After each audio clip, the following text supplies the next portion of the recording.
We are trying something new today. Actually, it's gonna be a short series, I guess. 3 meads, all made in like a hydromel session small mead style. Percy, why are you still here?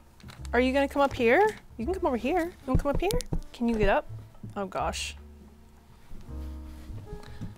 This is Percy, our plot hound. And usually he is not down in the basement because my cat is naughty and she will poop on the floor. So he's usually not down here because he will eat the poops that I don't pick up. All right, well, he's gonna be here for a minute anyway. Back to what I was saying. So I'm gonna make 3 meads. The one that we are starting today is going to be a strawberry lemon session mead. So what makes a session mead? Session is anything that is under 7%. So it's kind of like drinking a mead beer. It's beer level. So other sort of names for this, I don't know, hydromel, but hydromel's really, I think I saw that it was the French word for mead. So I don't think that's a very like accurate term. But session mead, something that you can sit and just drink and enjoy. In historical recipes, I thought of this because I'm currently reading a historical mead book, is small mead and quick mead. So those are 2 other ways of saying this.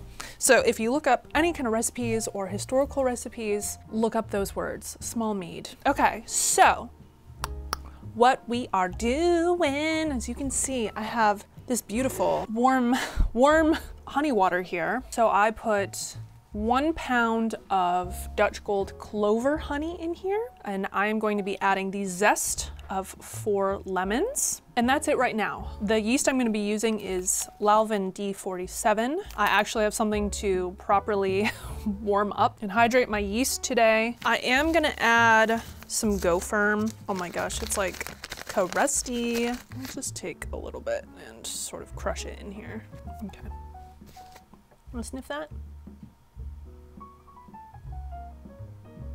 Percy's interested. What, did you like it? He's like, oh, it smells pretty good, actually. Yeah, I'll eat that. Sorry if you can't see him right now. Oh, now you can. You like it? That's Go Firm. I don't know if he should be liking that. I think it just smells like, I don't know, it kind of smells yeasty. I don't think there's anything wrong with that. Yeah, a little bit of Go Firm. Okay. Wow, I need to sanitize my hands before I do anything else. Okay, everything has been sanitized. I washed these lemons in my sanitized fluid to everything sanitized. This is gonna be very awkward, but so for lemon zest, I use like a cheese grater. Hopefully it works. Oh God.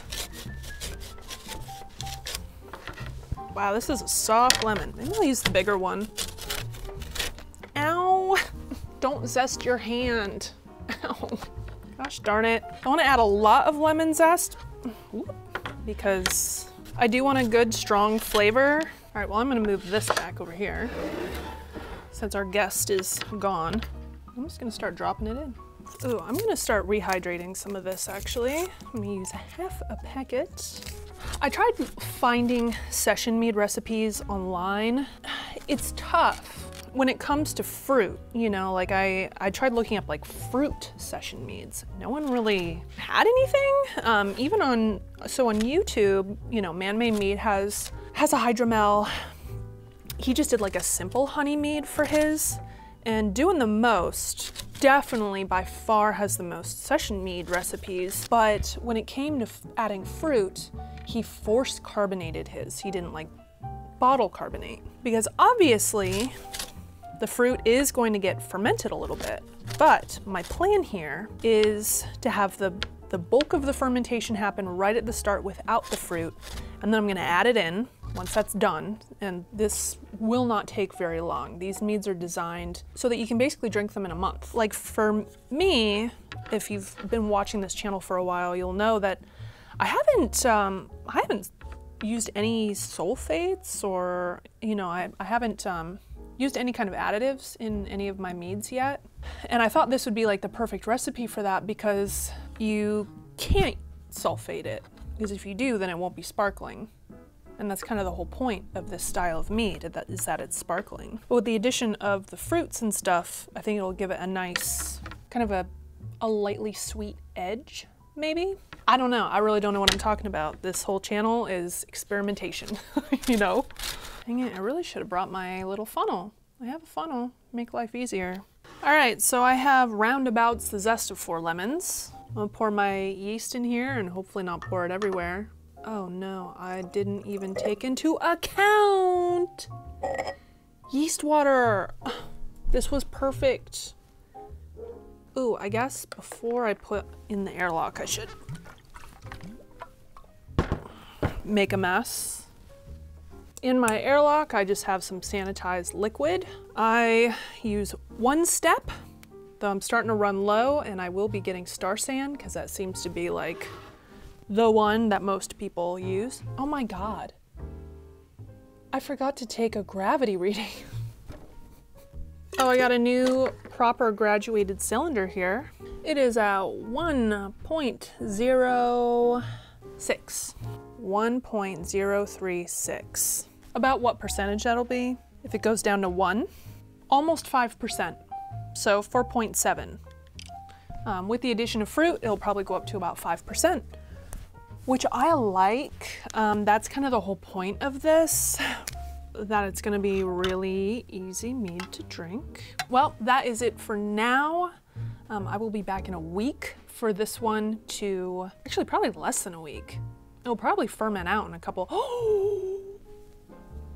Yeast nutrients. Okay, I have a half a teaspoon measurer. So I'm gonna put a teaspoon in here. I don't really worry about step feeding. I just throw everything in at once. I don't know, it works for me. This is the end of the video. Thank you so much for watching. Hopefully this all turns out well. I don't know, again, it's one giant experiment. So if it's good, then heck yeah, I will totally recommend doing this. Thankfully, we will have a very fast turnaround, so I can tell you sooner rather than later, that that is the case. Well, I'm gonna get cleaned up, and I'll see you guys next time. Bye.